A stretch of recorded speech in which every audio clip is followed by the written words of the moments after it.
Hi, Deb.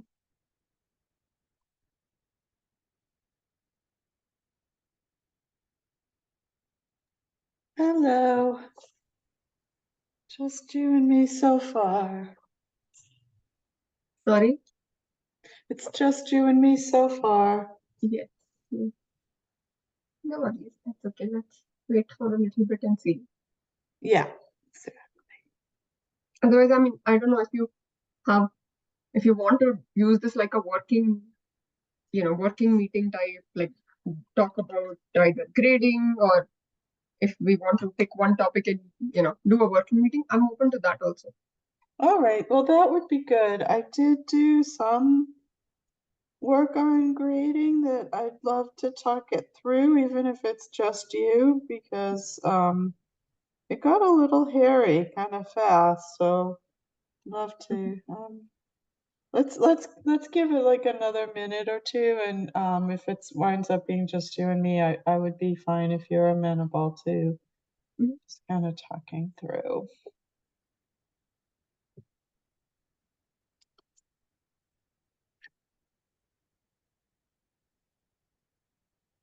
You all set for the summit? All set. Hmm. Those are great words. I mean, yeah. Um, we are we are okay, I guess. We have some last minute deck editing to do because we didn't get to it very soon. So, Mm. we picked it up little last minute, so we're doing the editing. It's a good thing that they moved the final deck submission to Monday. Oh, good. Like, okay, now we can actually do the editing last. Like, it's not that last minute now. Okay. Yeah. One thing I was going to bring up to the larger group is that I am taking a leave of absence for a few weeks in October. So I was thinking I would pause this meeting. Um, the fact that it's just the two of us today kind of reinforces to me. Mm. So we would meet next week, but then do a pause while I'm on my leave, and then we'll start back up when I come back. What do you think? Yeah, that's fine. For how long are you on leave? Basically, like after next week, the rest of October. The rest of October. Okay. Yeah, Yeah, should be okay. I mean, there is the summit also in the middle of that. So, right. anyways, that week, everyone would be canceling their work streams, I guess. So, yeah, it Exactly. makes sense. Exactly. All right.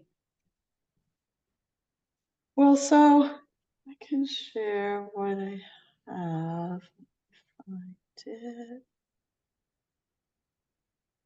I want to save this as well.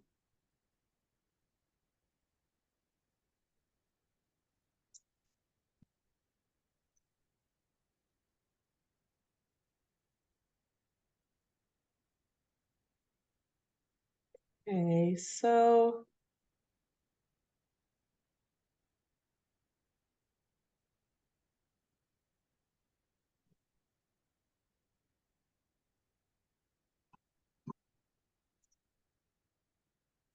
on the right here, I just cut and pasted the same picture we've been looking at Mhm. all this time.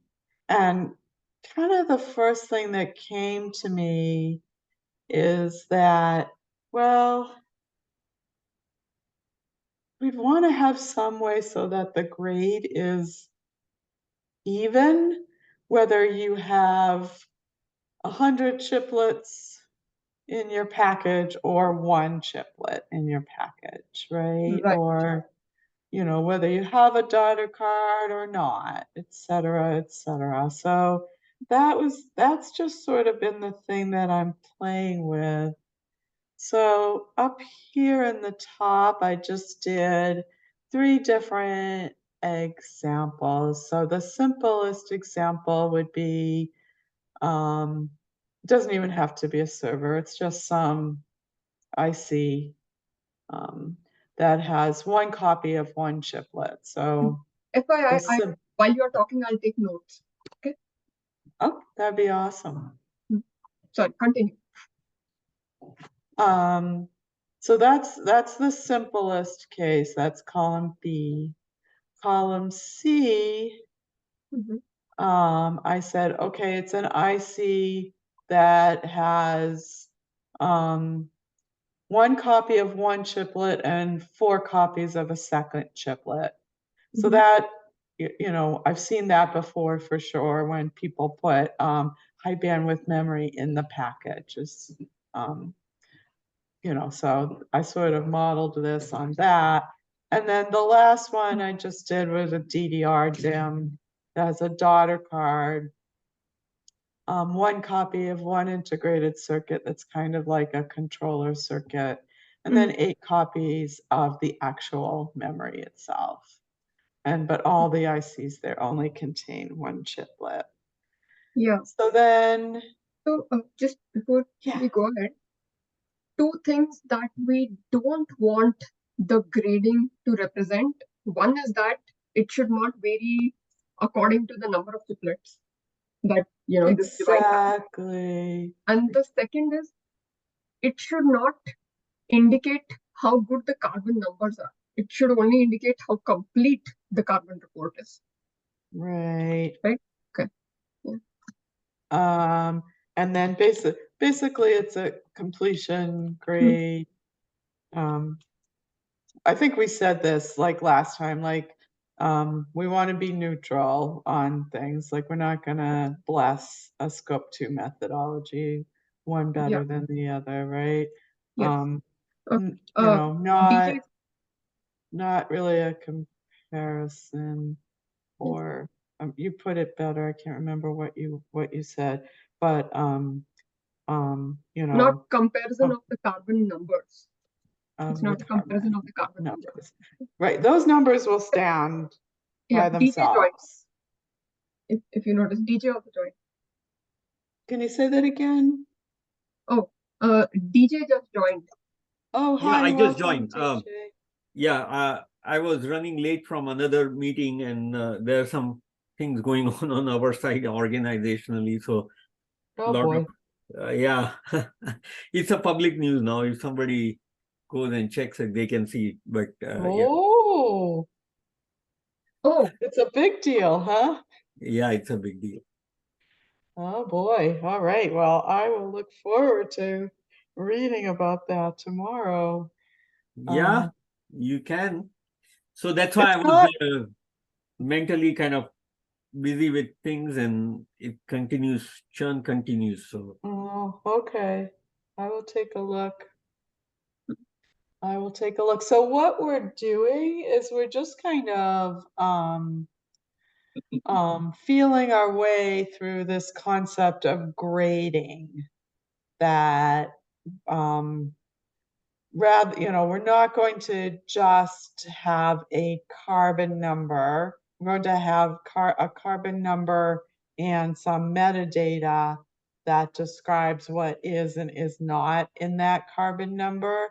And then we're looking for grading as sort of a way for people to very simplistically understand I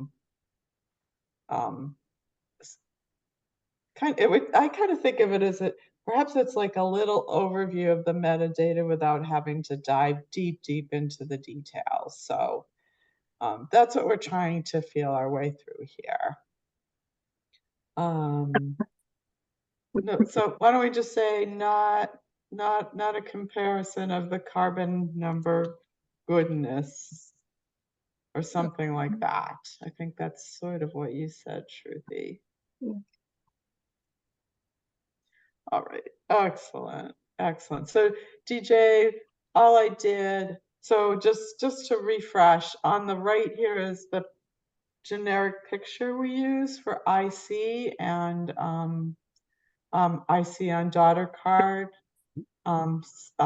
supply chain, and the different pieces that we're grading, and the way that we name the pieces so that we understand. So taxonomy type of taxonomy. Exactly. Okay. Exactly. So this has already been in the white paper now for a long time, this picture. Sure. So this is just sort of a refresher. Sure. So the assembly and test is the piece where the packaging happens, right? For Exactly. okay. So you have Exactly. wafer packaging, and then test, and then daughter card assembly, etc. Okay. So the daughter Exactly. card assembly test, does that happen in parallel? It should happen in a sequential fashion, no? Right, that's what these arrows kind of show. The Yeah, arrows all but go I'm into talking about the daughter card assembly piece, which is at the top. the It's daughter in card. parallel. The Yeah, top. it's at the top. Oh, so that's the supply chain coming into the daughter card. So so that represents the supply chain that's not the Got it. ICs. Got it. No, makes sense. Makes sense. So, yeah, I think this is very simple chart, which is good because you want to start with simplicity. And the only comment I will make is you want to perhaps either color code, or you can use simple solid line, dotted line to indicate the flow, which is the main flow for IC based evaluation, and then non-IC. So for example, you just explained me that daughter card is not part of the IC carbon emission because it comes outside the chain. So I started looking at the dotted line, and then I see that there are two dotted lines, one at the top, one at the bottom. But then there's the middle dotted line, which I don't know what that indicates.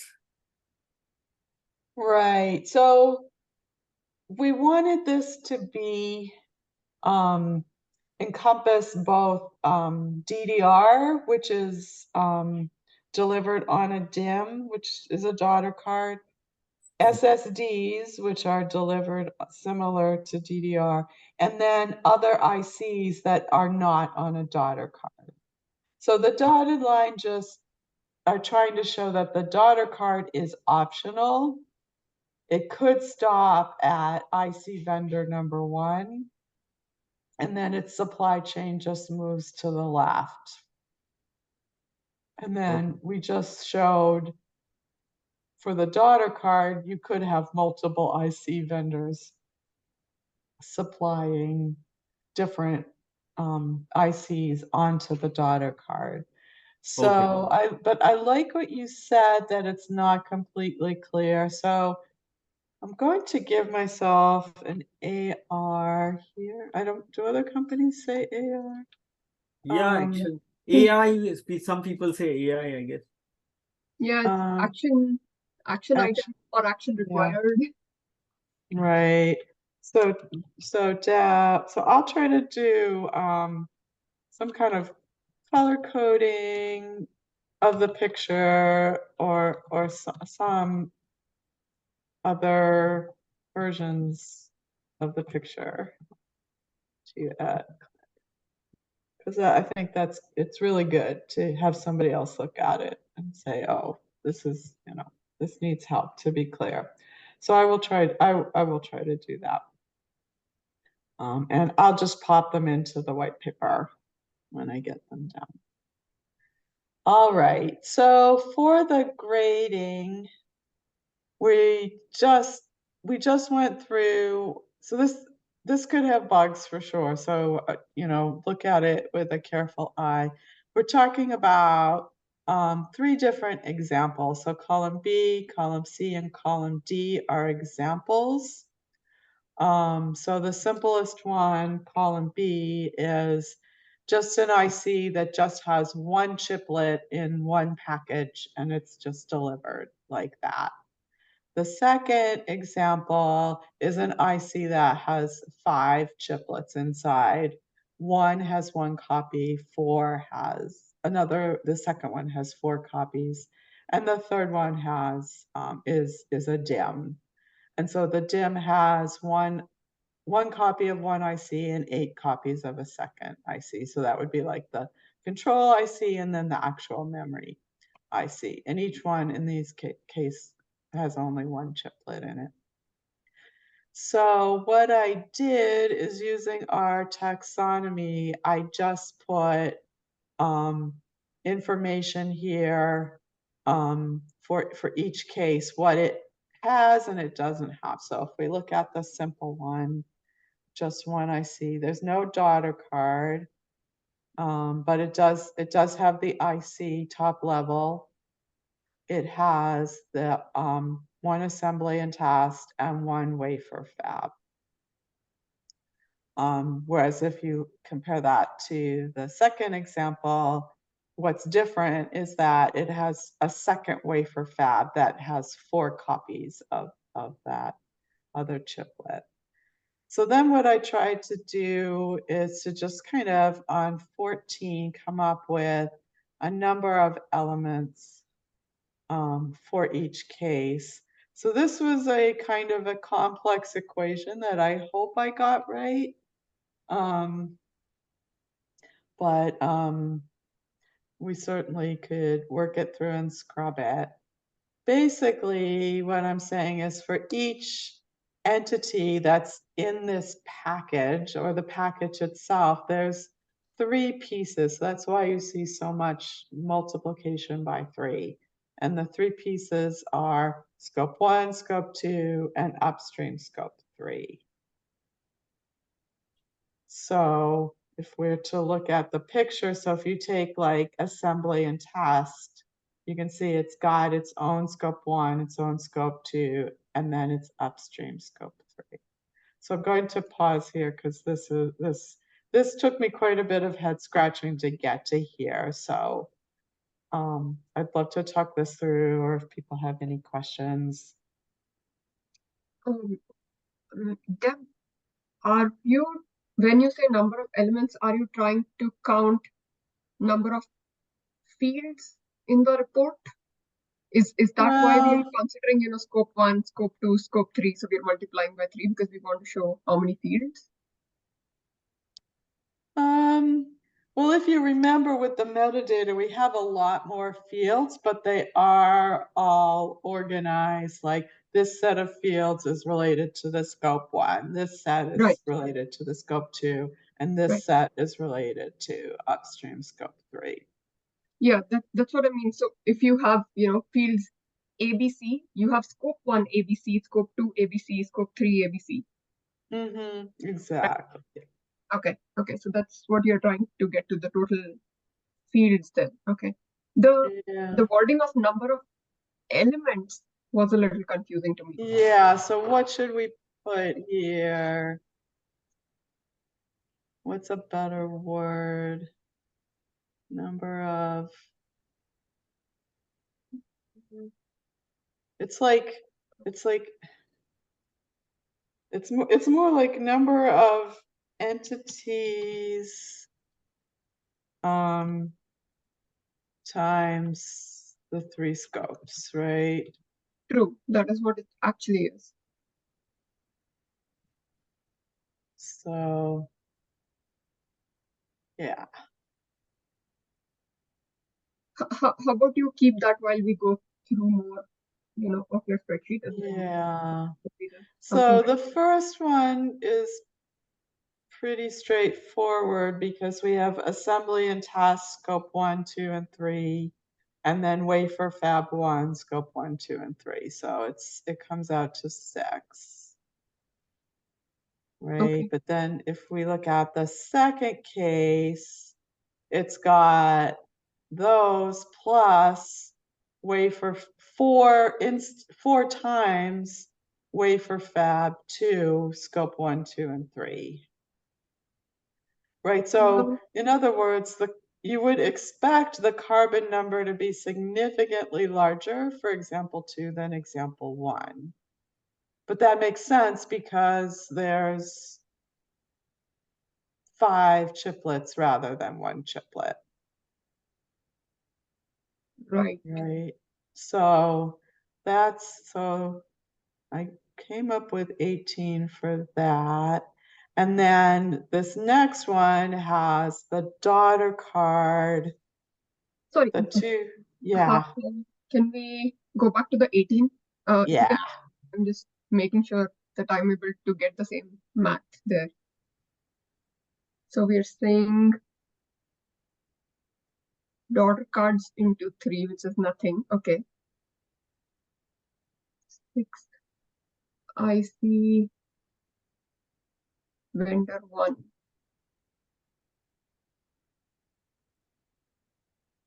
It should be and the 6. way that, so it's like example 1, and then it's got 4 times the 3 scopes, right? So 12, so it's 6 plus 12, so you get to 18. Okay. 1 second. What is C7 here? Vendor 1. Vendor 1. Okay. Yeah, And, you can also see, I don't know if the colors help or hurt. yeah. And then C10 and C11. Sorry, wait. In C5, C6, I'm multiplying them together, and C10, C11, I'm multiplying them together. What am I doing there? Okay. So, right. So let's go through C5. If I didn't do a case that has this, but it's possible you could have, oh, well, I did for, let's go, if we go over to the next one, we go here and do the same thing. Because there's Oh, 8 copies of the IC, oh, yes. Okay. Okay. so I don't have where vendor 1 has multiple copies, because these are just examples, right? Okay. But I did have vendor 2, in this case, having 8 memory ICs. So that's that extra multiplication there. Okay.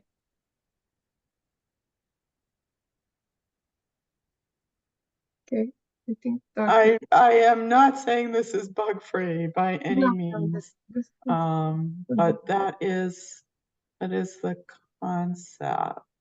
The number of entities refer to dies used or It could be it's either a package or a chiplet or a die. Yeah, number of dies. so the first column says 6, so it's essentially 2 dies or 2 package. Well, so it's one No, I'm package. looking at line item 14. Let's see. Right. So 14, the way that 14 plays out is that it's 1 assembly and test times 3 and 1 die times 3. That's how you get to 6. Okay. So that's like the simplest one that we have. So that's what that line one item is. number 14 refers to the daughter card, or what does it refer to? It has daughter card component, IC vendor component. So it's a subsystem of a sort, right? Yeah. Okay. And it's like accounting for the 3 scopes for every step, or and every entity within the subsystem. So that's what that's trying to do. So if we want to do the real complicated one, this one has a daughter card, so we need 3 scopes for the daughter card. So that's the D3 times 3. Then it's 1 copy of one chip with 1 dialet inside of it. So it's 1 times 3 plus 1 times 3. So that's 9 to get that far. Then it's 8 copies of 1 times 3, 1 times 3 plus 1 times 3. So you add that all up and you get 36. So, but I think you guys both got the major point is that we don't want the DDR to get a higher grade just because it's got so many pieces in it. We kind of want the grade to normalize around those. So even though the example 1, let's say that number was 100, and example 3, the number is 250 because there's just more in there. So you get those two carbon numbers, but then if if the completeness is the same, they both should come out to the same grade. Mm-hmm. Yes, and on line, sorry, row 12 and 13, did we mean to say IC vendor 2 over there? Correct. Good catch. Probably made that mistake down lower as well. Let me take a check. Well, now it's IC vendor 12. Well, that's not gonna happen. That is way too many ICs, but yeah. So I'm just looking to see. Here, IC vendor 2. Oh, looks like I didn't mess it up below. All right. So what I did is I just said for all of these examples, let's say at each step, we said that 3 is whatever, a grade, right? So I just kind of just kind of check myself here is that I gave, basically everybody got all 3s for everything, right?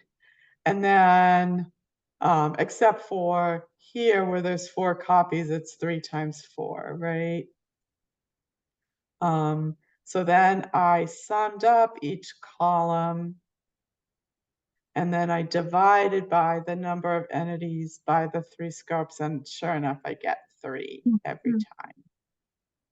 So, I mean, I think this is just sort of a starting place, but for us to just kind of think through what's normalization going to look like, and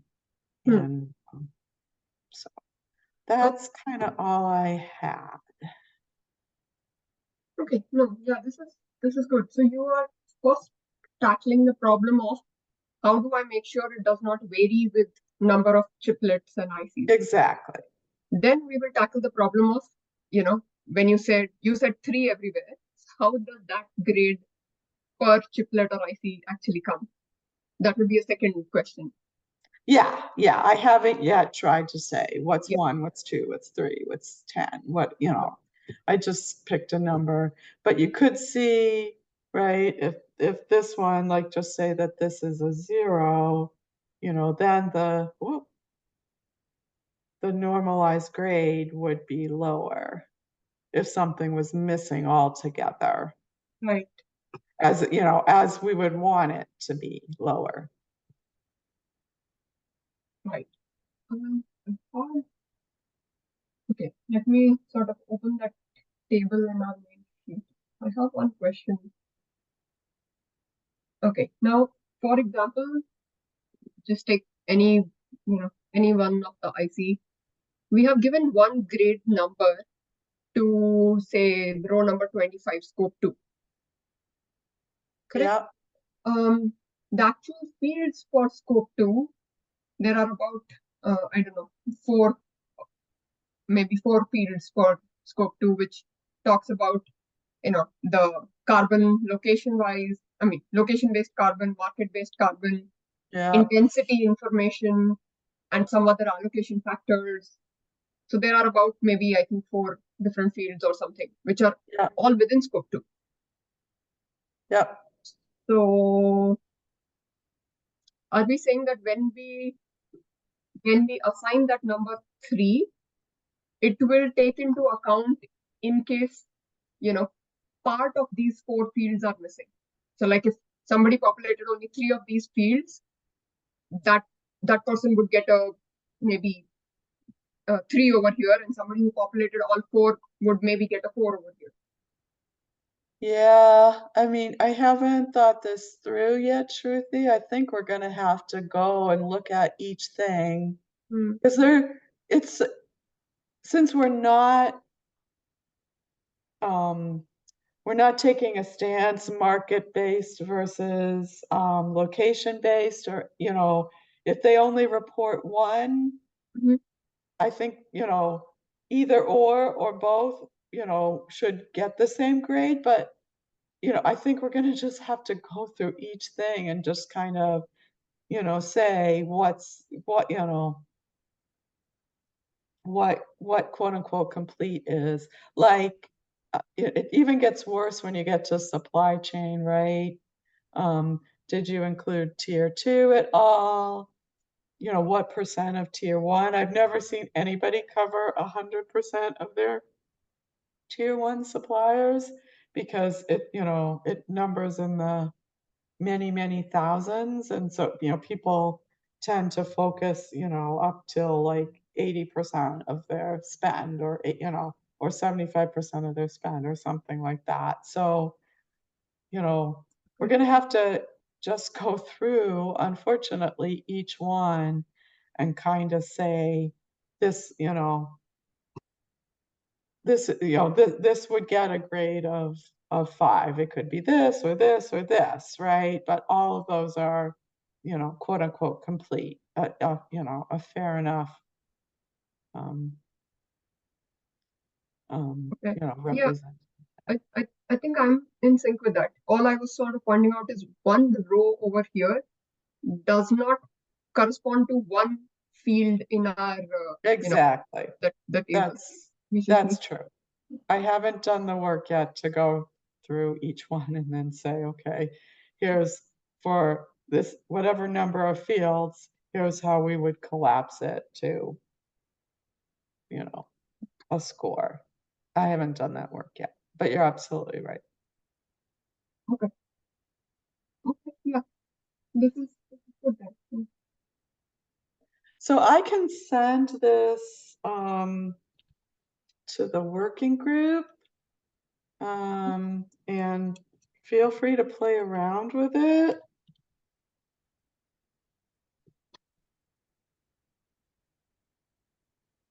And see, bugs. I would not be shocked if there were bugs, or just kind of get your own sense of different things. Now, you at one point had put in the document some thoughts around maybe how the grading could be Yeah. done, Shruti. So, um, And that is actually in the second question. You know how we said there is a second question of how the three would be assigned? So yeah, the thoughts that I put were around that. It was not exactly. tackling this particular problem at all. So it's great that you looked into this. Right. So probably we can harmonize this information with what you put in and kind of hit both sides of the problem. Yeah. Yeah. All right. Excellent. Excellent. And then, so why don't we just capture that we reviewed the Wherever spreadsheet. you're sharing, if you want to quickly also put these, couple of notes about what you were discussing, you can just paste it there. Oh, I'm having a hard time hearing you. Oh, I was saying, however you are sending the spreadsheet, if you also want to put these couple of notes of the discussion, you Yeah, can together. I'll actually, I'll probably just append it to the minutes. Yeah, I mean, yeah, I pasted in chat the notes or whatever minutes. Yeah. Excellent. Oh, how wonderful.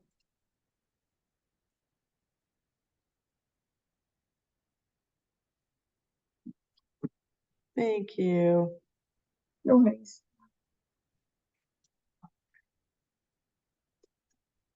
Let's see if I can get this.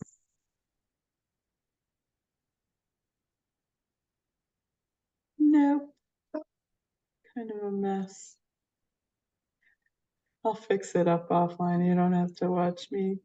So we want to harmonize Shruti's table in the white paper with the spreadsheet. Excellent. Wonderful. All right. Well, that's all I had. Yeah, this is great thought process, Deb. I really like how you approach, open-ended questions. So, yeah. Thanks. Yep. All right. So let's talk again next week. So you're here next week? Okay. Yeah. Yeah, for sure. And then I'll cancel the subsequent ones. I should also put that in the minutes as well. Right.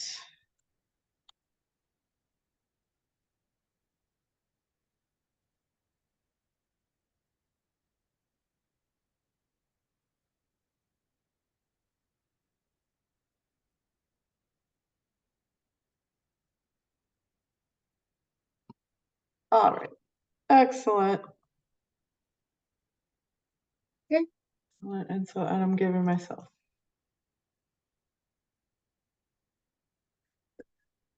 Yeah. All right. Super. Well, thanks.